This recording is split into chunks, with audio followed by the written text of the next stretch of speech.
আমি Biswajit Bhattacharya, advocate, Kolkata high court. আজকে বছরের শেষ দিন, তাই আজকে কিছু আনন্দের খবর দেব।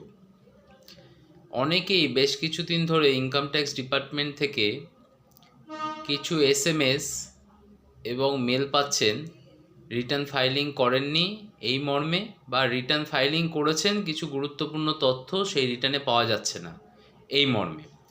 তো সেই সব SMS বা মেল পেলে চিন্তার কিছু কারণ নেই। আপনার অরিজিনাল রিটার্নটি রিভাইজড করতে হবে, যেইটার শেষ দিন আজকে রাত 12টা অবধি, তার মধ্যেই করে নেওয়ার চেষ্টা করুন। আর যারা ফাইলই করেননি তারা 31শে মার্চ অবধি আজকে পারলে করুন ফাইলিং, যদি না হয় সম্ভব তাহলে 31শে মার্চ অবধি 2024